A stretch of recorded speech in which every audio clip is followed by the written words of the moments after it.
기도하겠습니다. 오직 내 하나님 여호와는 하나님이시요 신실하신 하나님이시라. 그를 사랑하고 그 계명을 지키는 자에게는 천대까지 그 언약을 이행하시며 인애를 베푸시되. 사랑의 주님, 주님이 세우신 귀한 가정마다 어린 생명들이 태어나게 하시고 건강하게 자랄 수 있는 환경을 조성해 주시니 주님 감사합니다. 이 시간 어린아이 같은 마음을 가지고 예배드리길 원하는 저희들에게 성령께서 임재하여 주시어서 찬양과 경배를 받아 주시옵소서. 오늘도 특별히 어린이 주일로 하나님께 영광을 돌립니다. 저희 모두가 어린아이처럼 순수하고 겸손한 또 깨끗함으로 하나님께 영광 돌리게 하여 주시옵소서. 이 땅에 사는 모든 어린이들을 주님 친히 축복하여 주시옵소서. 어려서부터 하나님을 경외하는 법을 배우며 자라게 하여 주시고 하나님의 말씀으로 무장된 어린아이들이 되게 주님 도와주셔서 어두운 세상을 밝게 비추는 등불들이 되게 주님 도와주시옵소서. 그 어떤 불의와도 타협하지 아니하고 심지가 곧은 사람으로 성장하게 하여 주셔서 부족함이 없도록 주님께서 늘 이끌어 주시옵소서. 부모들에게도 기도와 말씀으로 자녀를 양육하며 하나님의 세우신 가정을 통해서 하나님의 뜻을 담아내는 아름다운 임마누엘 가정으로 축복하여 주시옵소서. 감사드리며 우리 주 예수님의 이름으로 기도했습니다. 아멘. 할렐루야. 오늘 말씀은 교육하는 가정이란 말씀으로 은혜를 나누겠습니다. 브라우닝은 다음과 같은 말을 했습니다. 사람에게는 세 가지 가정이 필요하다. 기독교 가정에 뿌리를 두고 또 교회에 꽃을 피우며 마침내 천국 가정에서 믿음의 열매를 맛보는 것이다. 그랬습니다. 이게 무슨 말입니까? 가정은 하나님의 백성에게 가장 중요한 것이 바로 여러분의 가정이라는 것입니다. 교회에 꽃을 피울 수 있는 것은 가정이라는 뿌리가 견고하게 섰을 때만 환하게 꽃을 피울 수 있고, 그 뿌리가 만약에 힘이 없고 빈약해서 썩어져 간다면 그 가정에서 교회에서 꽃을 피울 수 없다는 것입니다. 하나님은 천국 가정에서 믿음의 열매를 맛보기 이전에 교회 가정을 두셨습니다. 그리고 교회 가정에서 꽃을 피우기 이전에 기독교 가정이라는 뿌리를 두셨습니다. 뿌리가 건강해야지만 꽃도 피고 열매도 맺게 됩니다. 뿌리가 썩었는데 또 불구하고 아니 왜 이렇게 꽃이 빨리 안 피는 거야? 때가 됐는데 열매를 딸 수 없는 거야. 이렇게 생각한다면 굉장히 어리석은 일입니다. 원대한 꿈을 가진 자는 어렸을 때부터 남다른 기초가 되어 있습니다. 천국을 소망하는 가정은 남다른 데가 있어야 됩니다. 천국을 소망하는 기독교 가정은 다른 가정과 비교해 볼 때 분명히 다른 점이 있습니다. 그것이 무엇입니까? 다른 가정이 갖지 못한 꽃과 열매를 얻기 위해서 특별한 뿌리가 있다는 것입니다. 특별한 뿌리를 갖기 위해서는 충분한 수분과 영양분을 공급받아야 됩니다. 여기서 말하는 수분이 무엇입니까? 그것은 바로 배움입니다. 배움을 통해서 뿌리는 더 튼튼해지고 더 깊게 뿌리가 내려집니다. 성도 여러분, 종교개혁자 마틴 루터는 가정은 크리스찬의 인격 훈련 장소다. 크리스찬을 만드는 훈련을 시키는 것이 가정이라는 것입니다. 그래서 하나님께서 규정해 놓은 장소가 바로 가정입니다. 천국의 시민권을 가지고 있는 모든 그리스도인의 가정에서 교육을 철저히 받아야 됩니다. 그럼 하나님께서 가정에서 무엇을 가르치길 원합니까? 첫 번째로 가정에서 서로 사랑하는 사랑을 가르치길 원합니다. 어떤 아저씨가 자전거를 그냥 막 어디서 중고를 사다가 그냥 막 깨끗이 반짝반짝하게 닦고 있었어요. 그때 한 소년이 지나가면서 이 자전거 닦는 아저씨를 물끄러미 쳐다봤어요. 아저씨, 그 자전거 꽤 비싸게 사신 것 같아요. 그때 아저씨는 아니야, 이 자전거는 크리스마스 선물로 내가 내 형에게 주려고 이렇게 깨끗이 닦는 거야. 이 말을 들은 소녀는 아주 부럽다는 눈치로 나도 이 말만 했는데 이 아저씨는 학생도 나 같은 형이 있어서 선물해 주고 싶구나 이렇게 말했어. 그랬더니 나도 그런 선물을 줄 수 있는 형이 있으면 좋겠습니다. 사실 저에게는 심장이 아주 약해서 조금 더 걸을 수 없고 뛸 수 없는 그런 동생이 있거든요. 이런 동생에게 멋진 자전거를 사줄 수 있는 형이 되고 싶습니다. 그런데 저는 돈이 없어요. 이렇게 말했다는 것입니다.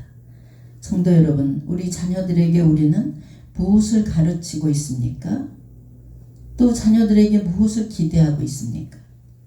세상적인 공부를 아주 잘해서 훌륭한 사람, 사회적인 인물이 되면 모든 부모들은 자녀 잘 뒀다, 자녀 잘 키웠다 이렇게 말하면서 뿌듯해합니다. 하지만 우리 가정에서 여호와를 잘 경외하며 말씀대로 살아가면서 하나님 말씀대로 기도와 말씀으로 양육하는 것이 가장 중요합니다. 그리고 서로 사랑하는 법을 가르쳐야 됩니다. 이런 가정이 축복받은 가정이고 화목한 가정입니다. 비록 가진 건 없어도 행복하게 살아가는 이런 가정 위에 하나님께서는 웃음꽃이 넘치는 가정 위에 복의 복을 부어주시는 줄 믿으시기 바랍니다. 부모는 서로 사랑하는 방법을 가정에서부터 자녀들에게 가르쳐야 됩니다. 엄마 아빠가 서로 사랑하는 것을 보고 자란 아이들은 세상에 나가서 이웃을 사랑할 줄 알고 사랑을 받아본 자만이 남을 사랑할 줄 아는 사람이 되는 것을 볼 수 있습니다. 어려서부터 부모가 그냥 눈만 뜨면 별거 아닌데도 막 악을 쓰고 싸우고 서로 원수가 한 집안에서 살아가는 그런 가정에서 보고 배운 그런 자녀들은 결혼을 했어도 나도 모르게 똑같이 산다 그래요. 이것이 참으로 심각한 문제입니다. 사랑하는 마음은 또 다른 사람에게 사랑을 나눠줄 수 있습니다. 가정에서 사랑받지 못한 사람은 다른 사람에게도 온전한 사회에 나가서 사랑을 할 줄 모릅니다. 또 가정에서 서로 사랑하고 화목하는 것을 배우는 그런 자녀는 사회에 나가서도 동료지간에 화목하고 먼저 사랑을 베푸며 나눌 수 있는 그런 자녀로 성장된다는 것입니다. 잠언서 17장 1절에 마른 떡 한 조각만 있고도 화목하는 것이 육선이 가득하고 다투는 것보다 나으니라. 여러분, 물질이 많다고 그냥 부유하게 산다고 화목한 것이 아닙니다. 화목한 가정을 만들려면 먼저 서로 인격을 존중하고 사랑을 할 줄 아는, 아낄 줄 아는 가족이 돼야 됩니다. 가정 안에서 인격을 존중해주는 가정이 돼야 돼요. 서로를 위해서 하나님께서는 우리에게 가정을 주셨다는 것을 기억하시기 바랍니다. 그래서 여러분의 가정은 혼자이든 둘이든 또 가족이 많든 하나님께서 여러분의 가정을 세우신 거예요. 그리고 자녀도 하나님께서 여러분에게 자녀를 맡겨주신 거예요. 그리고 주 안에서 잘 양육하며 자녀들을 교육할 수 있는 믿음의 성도들이 되시길 주의 이름으로 축원합니다. 화목한 가정은 혼자 만들 수 없습니다. 부부가 온전한 신앙의 인격체가 되어서 가정이라는 사랑의 기둥을 튼튼히 두 기둥이 서야지만 그 속에서 어린아이들이 잘 성장할 수 있습니다. 어느 한쪽만 잘한다고 이게 되는 일이 아니에요. 기둥이 한쪽이 이렇게 기울어져 보세요. 그 집이 제대로 서 있을 수가 없습니다. 그래서 아내는 아내의 역할에 충실하고 남편은 남편의 역할에 충실해야 됩니다. 그리고 밖에 나와서 직장에 가서만 언행 심사를 조심하는 것이 아니라 먼저 부모의 언행 심사가 자녀에게 그대로 간다는 사실을 여러분 기억하시기 바랍니다. 여러분 가정은 편안한 곳이, 여러분 가정은 행복한 곳이 되어야 됩니다. 근데 가정에 들어가면 편해야 돼요. 가정에서 쉴 수 있어야 돼. 근데 가정에 들어가면 불안해. 늘 불안정해. 제가 TV를 보면서 어린아이가 엄마 아빠 싸우는 그 모습 때문에 늘 손톱을 잡아뜯고 불안해하는 거. 큰 소리만 나도 깜짝깜짝 놀라. 나중에 유치원밖에 안 되는 그 어린아이가 속마음을 오은영 박사한테 얘기할 때 그때서 깨닫고 엄마 아빠가 펑펑 우는 거예요. 그 이전에는 몰랐다는 거예요. 여러분, 너는 항상 세상에서 가장 소중한 존재다. 너는 하나님께서 주신 선물이다. 이런 것을 가정에서 심어주시고 먼저 자녀들을 신앙의 인격체로 세울 수 있는 여러분이 되시길 주의 이름으로 축원합니다. 저도 이렇게 지난 날을 생각해 보면 참으로 혼자 한다고 가정이 화목한 것이 아닙니다. 부부의 인격이 신앙으로 세워졌어야 그 가정이 아름다운 가정이 돼야 되는데 항상 보면 이렇게 나이 먹어서 이제 70이 다 됐는데 항상 자녀들에게 보상 심리가 있는 것 같아요. 제가 정말 열심히 돈을 벌어서 자녀들에게 정말 메이커 입히고 좋은 것 먹이고 입히고 여기에 최선을 다한 이유도 가만히 보니까 제 마음속에 자녀들에게 보상 심리 속에서 그렇게 열심히 자녀들에게 보답한 것 같아요. 근데 나이 먹어서도 우리 자녀들이 결혼을 해서 각자 가정을 가졌는데도 내 마음속에는 반쪽짜리 가정에서 돈이 아는 인간으로 인해서 불안하게 살아온 내 자녀를 위해서 뭔가 내가 보상을 해줘야 되겠다. 그런 마음이 굉장히 컸습니다. 그래도 감사한 것은 정말 견딜 수 없는 환경 속에서도 집을 쫓겨나서도 우리 아이들을 붙잡고 기도하고 예배드리고 어떤 환경이 와도 믿음으로 세우자. 우리 아이들에게는 하나님이 지켜주시고 하나님이 함께 해주신다는 것을 심어주자. 그게 변함이 없어서 그 환경 속에서도 똑바로 자란 아이들을 보면서 가정 예배가 중요하고 가정에서 정말 신앙의 본을 보여준다는 것이 참 중요하다는 것을 느꼈습니다. 여러분, 가정과 자녀들은 하나님께서 세우신 그리고 가정이고 또 하나님께서 세우신 선물로 주신 자녀인 줄 믿으시기 바랍니다. 그래서 자녀들의 인격을 함부로 대해서는 안 됩니다. 2절에 보면 내가 내 손으로 수고한 대로 먹을 것이다. 내가 복되고 형통하리라. 우리 하나님은 우리 중심의 성실함과 진실함을 보신다는 거예요. 가정에서 무엇을 가르쳐야 되냐? 노동의 가치와 목적을 가르쳐야 됩니다. 내 손으로 수고한 대로 먹을 것이다. 내가 복되고 형통하리로다. 여러분, 가족이 화목하려면 가족 구성원 모두가 성실하게 움직이고 일할 때 또 화목해집니다. 가정에서 주어진 작은 일에 바로 작은 일로 통해서 하나님께 영광이 된다는 사실을 기억하시기 바랍니다.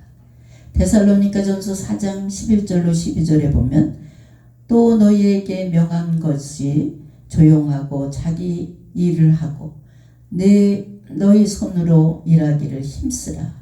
이는 외인에 대해서 단정히 행하고 또한 아무 궁핍함이 없게 하려 함이니라. 가정에서 노동의 가치를 배우게 될 때 궁핍함이 없고 화목하다 이겁니다. 이것을 어렸을 때부터 가르쳐라 이겁니다. 제가 4월 초파일이 오면 늘 기억나는 것이 있어요.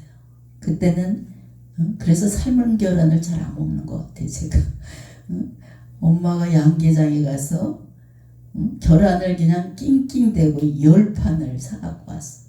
그것을 가마솥에 이렇게 삶아갖고 우리 동생 5판, 저 5판을 주는 거예요. 용문사 그 관광지에 제 어렸을 때 보면 관광차가 40-50대 와요. 그래 될 데가 없어서 길에도 막 대고 그런 기억이 납니다.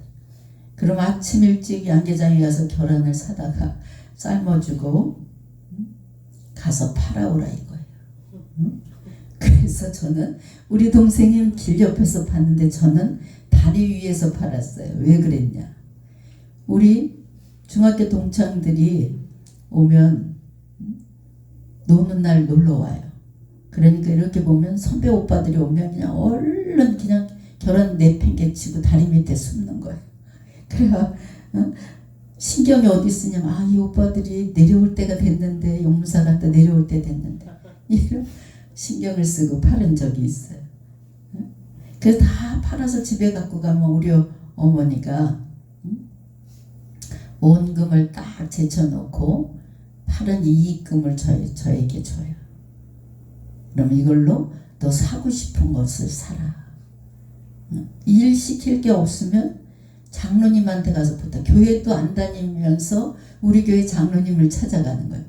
그래가지고 가수원을 크게 하는 장로님한테 가서 조그만 나무에 배봉지 씌우는 것을 주라는 거예요. 일거리를. 이렇게 하나님께서 엄마께서 일을 막 주셨어요. 그때 어머니가 왜 저렇게 극성 많나, 정말 왜 우리 어렸을 때부터 장사를 가르치나 이렇게 생각을 했습니다. 그래서 사춘기 때는 굉장히 엄마가 미운 적이 있어요.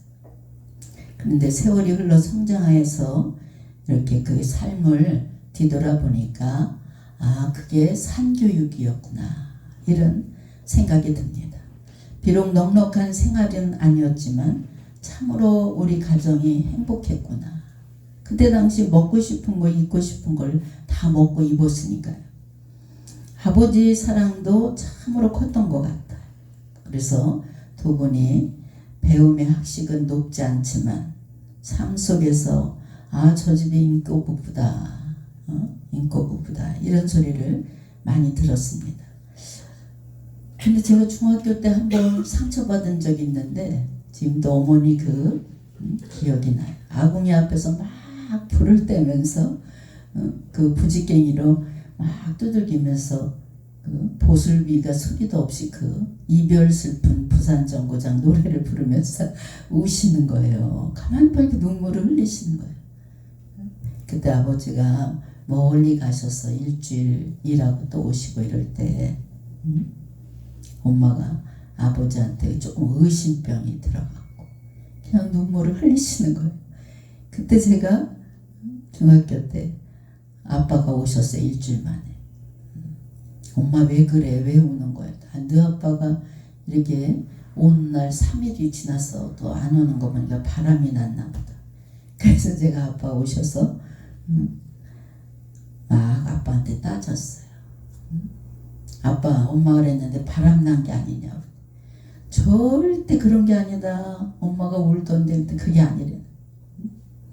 세상에서 너 엄마처럼 이쁜 사람이 없대는. 그 이후로 더욱더 가정이 돈독해지고 화목해지고 한 번도 어머니 아버지가 다투는 일이 없었습니다. 성도 여러분, 우리는 자녀에게 참 좋은 환경을 만들어줘야 하고 가정이라는 울타리 안에서 행복한 그런 모습을 보여줄 수 있는 부모가 되시기 바랍니다. 탈선한 그 청소년들 제가 상담을 참 많이 해왔는데 가만히 보면 탈선한 청소년들의 학생들의 이렇게 상담을 보면은 그 학생들이 문제가 아니라 부모가 문제인 경우가 거의 99%예요.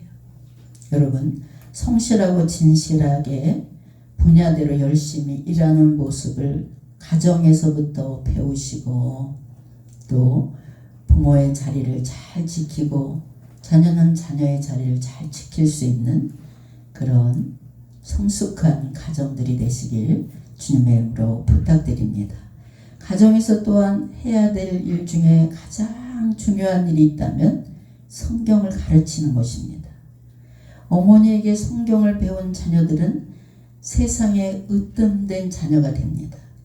왜 모세가 그렇게 있는 힘을 다해서 어려서부터 가정에서 성경을 가르칠 것을 소리 높여 외쳤습니까? 우리 인생이 나가야 할 모든 길은 성경에 다 기록되어 있어요. 인생에 성공하는 길, 온전한 성품을 만드는 길, 또 지혜, 명철, 이 모든 것이 성경에 다 들어 있습니다. 사도 바울이 디모데후서 3장 15절에서 디모데에게 무엇이라고 말하고 있습니까? 내가 어려서부터 성경을 알았나니 성경은 능히 너로 하여금 그리스도 예수 안에 있는 믿음으로 말미암아 구원에 이르게 하는 지혜가 있느니라 그랬습니다.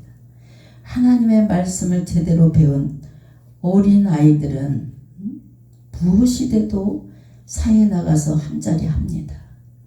스펄전 목사님은 하나님의 말씀에 따라 지배될 때 천사들은 그들과 동거하며 그들의 식구가 될 것이다 이렇게 말했습니다. 여러분, 성경을 어려서부터 읽게 하는 부모가 되시기 바랍니다. 말씀이 살아있는 가정은 가정 천국을 이루게 되고 또 말씀이 살아있는 가정은 항상 평안함이 넘쳐나는 줄 믿으시기 바랍니다. 그래서 말씀으로 무장된 자녀들은 큰 인물이 되는 것을 볼 수 있어요. 그리고 가정에서 예배를 가르쳐야 됩니다. 예배. 여러분, 어려서부터 예배를 잘 드리는 아이로 성장시키는 부모는 굉장히 위대한 부모입니다. 마음과 정성으로 하나님께 예배하는 자로 우리들이 지음을 받았다는 것을 자녀들에게 심어줘야 됩니다. 그리고 분명히 가르쳐줘야 됩니다. 예배를 통해서 아이들이 견실한 신앙으로 자라게 된다는 사실을 부모가 분명히 알아야 됩니다. 가정 예배를 통해서 가만히 보면 가정 예배를 통해서 자녀들의 그 믿음이 견고하게 세워지는 것을 느낍니다. 가정 예배를 통해서 기도하는 자녀로 성장하게 됩니다. 주일학교 아이들이 대화 속에서 우리가 예전에는 주일학생들이 한 30명 정도 된 것 같아요. 근데 이 아이들이 막 노는 걸 제가 이렇게 뒤에서 들어봤어요. 그랬더니 대화 속에 하나님 얘기하고 요셉 얘기하고 천국은 어떻고 마귀는 어떻고 지옥은 어떻고 이런 이야기를 하는 거예요. 이렇게 대화하는 아이들의 모습을 보니까 굉장히 흐뭇했어요. 여러분, 어려서부터 이렇게 하나님 나라에 대해서 확실하게 심어주는 그런 부모가 되시기 바랍니다. 그리고 자녀들을 예배자로 키울 수 있는 부모가 되시기 바랍니다. 6절에 보면 시인은 내 자식의 자식을 볼지어다 이렇게 말하고 있습니다. 여기서 자식의 자식을 본다는 것은 뭡니까?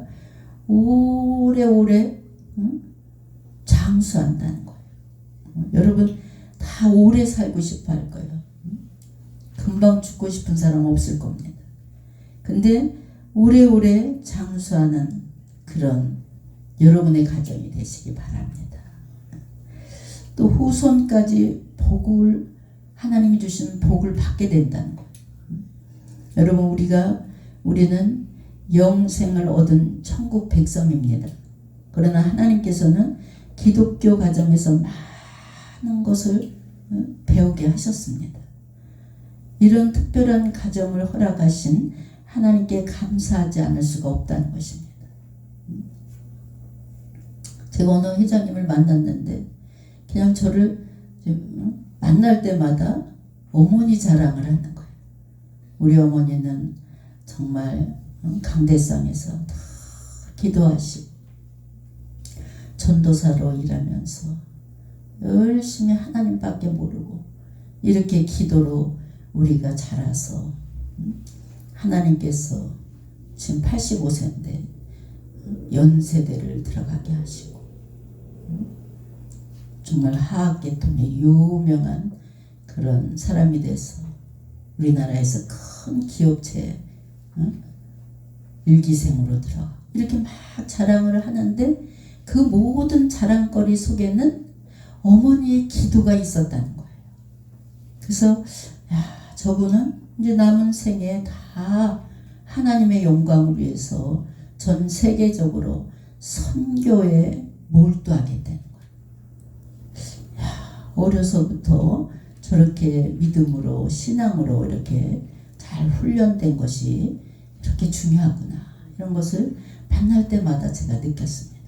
이렇게 큰 기업을 이루게 하신 것도 그 어머님의 기도와 자녀들의 믿음으로 이렇게 나라에 한몫을 하는 큰 기업체가 됐구나 이런 생각을 했습니다. 여러분 가정을 소중히 여기시고 여러분 가정에서 무엇보다도 하나님께 예배를 드릴 수 있는 하나님의 뜻을 담아낼 수 있는 가정으로 하나님이 주신 작은 기업으로 만들어갈 수 있는 여러분이 되시길 주님의 이름으로 축원합니다. 그리고 무엇보다도 자녀들을